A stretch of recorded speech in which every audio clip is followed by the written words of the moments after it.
หลังจากที่เย็บตีนว่าทงสีก็มีแต่ถ่ายคลิปสั้นๆเฮ้อ FC เบิ้งโทรเลยก็เนื่องจากว่าไปไม่ได้ตามเซ่บ่ตามเชอ๋อไอ้เด้อ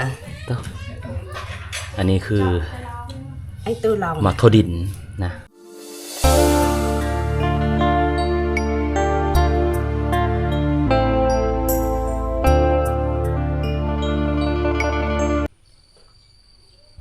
เอา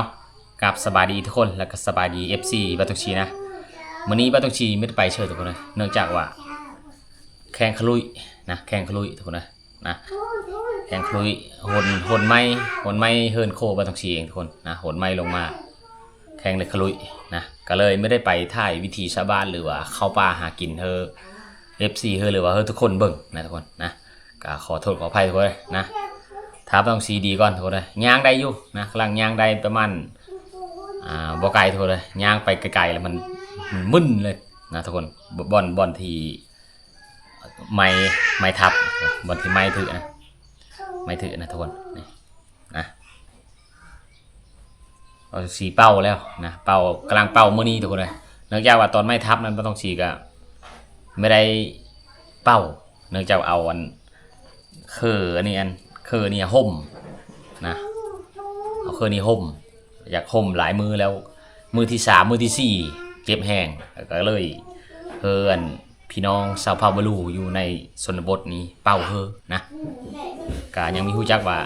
สีมือเลยดีนะแต่ว่าได้ยินหมอเพิ่นว่าบ่เกิน3-4 มือเพิ่นว่าเรียบร้อยไม่เรียบร้อยอย่างใดดีนี่แหละทุกคนเลยนะนะครับเป็นกำลังใจคือบ่ต้องชี้คือเก่าเด้อทุกคนนะ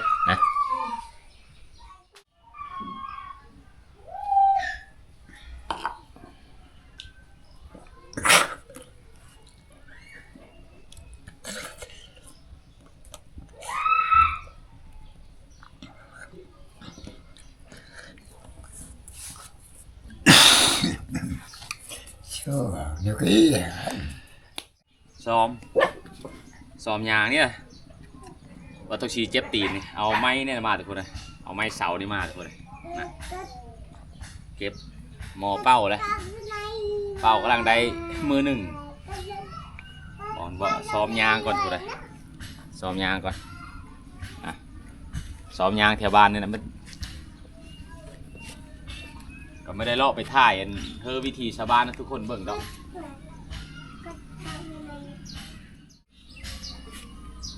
นี่แหละทุกคนเลยยางซ้อมเบิ่งแข่งก่อนเบิ่งแล้วบ้านตรงสีไม่ได้ปล่อยคลิปให้ทุกคนเบิ่งนะหลังจากที่เย็บตีนบ้านตรงสีก็มีแต่ถ่ายคลิปสั้นๆให้ FC เบิ่งทุกคนเลยก็เนื่องจากว่าไปไม่ได้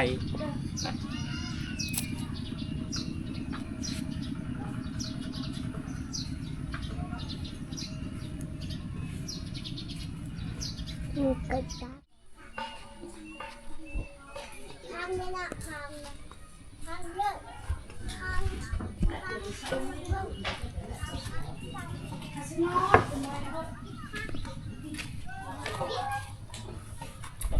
โอ้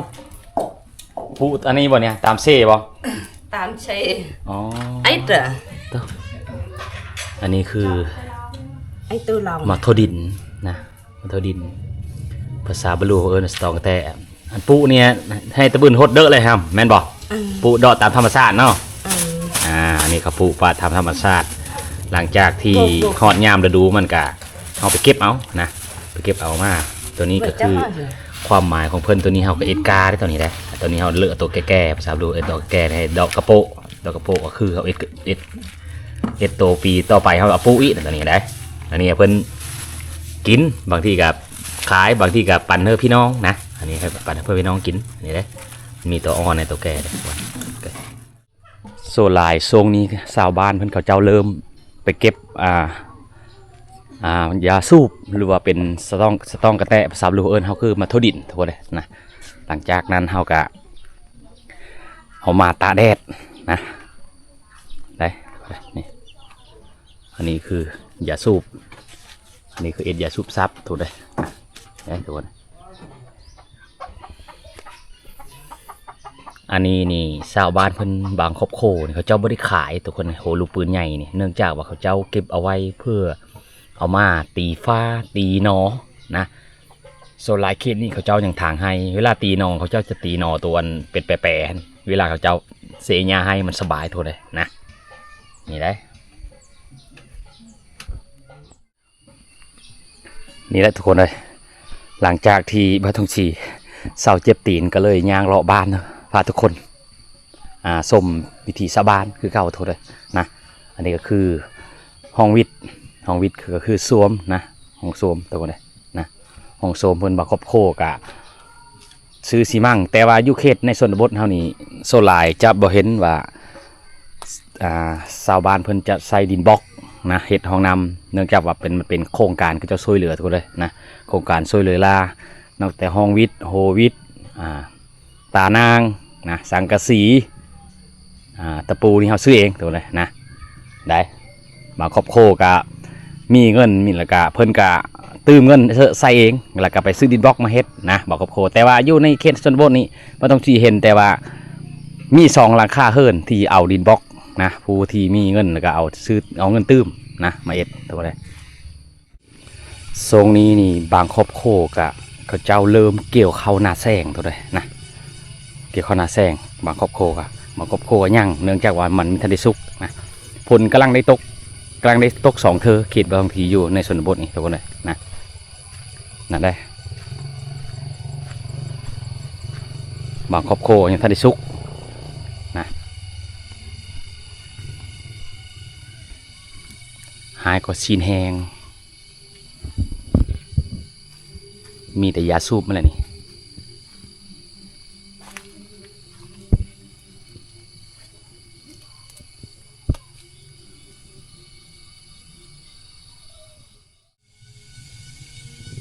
เด็ทางนี้ก็แม่นหมด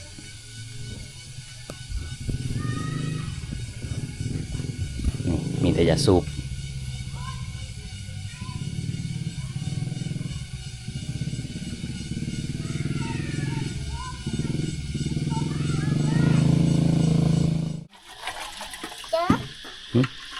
ต้มเลยนะ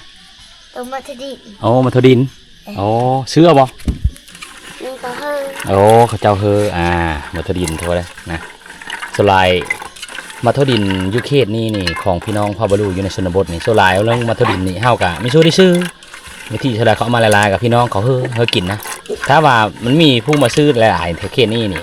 มันก็เขาก็จะปูหลายได้คันไปเป็นราคาเท่านั้นนะแต่ว่าโซลายเขาเจ้ากะปูพอแต่ได้กินในครอบโคเฮอลุเฮอเต้าแล้วก็ใหญ่เฮอญาติพี่น้องกินได้ต้มบ่โอ้เอาต้มโอ้ได้นี่พอมอกึดบันนี้เนาะ